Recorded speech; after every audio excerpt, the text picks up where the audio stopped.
Okay, let's talk about two tiny little words that can cause some pretty big headaches in English. Ever and never. You know what I'm talking about.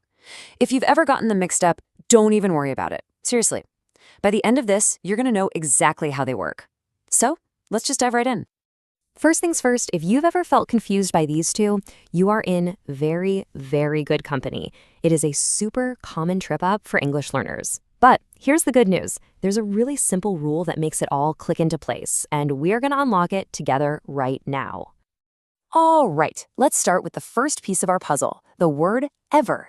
Now, the absolute easiest way to think about ever is to connect it with possibility. It refers to a moment at any point in time. It could be the past, the present, or the future, anytime. And here you go. Here's the core definition, nice and clean.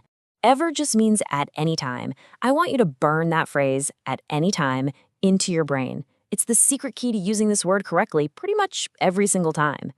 So, to make this really easy, let's break down ever into 4 main situations you'll see it in. Once you get these patterns down, you'll start noticing them everywhere. First up, and this is the big one, we use ever in questions, especially when we're asking about life experiences. So when you ask, have you ever been to Paris? What you're really asking is, have you, at any time in your entire life, been to Paris? See? It just opens up the entire timeline for the answer. Okay, number 2. You'll often see ever team up with not in negative sentences. And what's cool here is that it adds emphasis. It gives it a little more punch. Saying I haven't ever seen that movie just feels a bit stronger, a bit more definitive than just saying I haven't seen that movie. Our third use is with superlatives. Words like best, worst, biggest, funniest. Adding ever here really emphasizes that this is the ultimate example in your entire life experience. This is the best movie I've ever seen means that out of all the movies you've seen at any time, this one is at the very top, number 1. And last but not least, we use ever with conditional words like if when we're talking about the future. If you ever need help means if at any possible moment in the future you need help. It's this broad, really open-ended invitation. Okay, so we've got ever down. Now let's bring in the other half of this dynamic duo, never. And the logic here couldn't be simpler. If ever means any time, well then never is its total opposite. It means no time.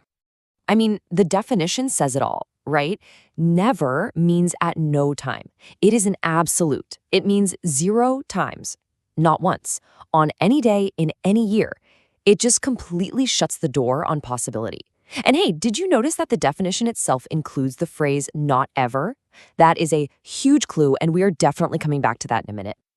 So never is a really powerful word because it does all the negative work by itself. You don't need to add another not. I have never been to China is a complete strong statement. Same thing with she never eats meat. It's a habit that happens exactly 0% of the time. And hey, here's a quick pro tip for sounding more natural. Pay attention to where never goes in a sentence. It almost always comes right before the main verb, the action word. He never lies. She never eats meat. It's a small detail, but trust me, it makes a big difference. All right, we've looked at ever and we've looked at never on their own. Now, get ready for the aha moment. Let's put them together and I'll show you the simple little secret that connects them both. This is where it all just clicks. Look at this. This shows the relationship perfectly. We ask the anytime question using ever, and we give the no time answer using never. They're just 2 sides of the exact same coin.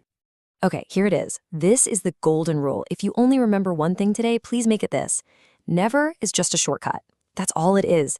It's basically a contraction of the 2 words not ever. They mean the exact same thing. Just think of it like a little math equation. Not plus ever equals never. Let's see that formula in action right now.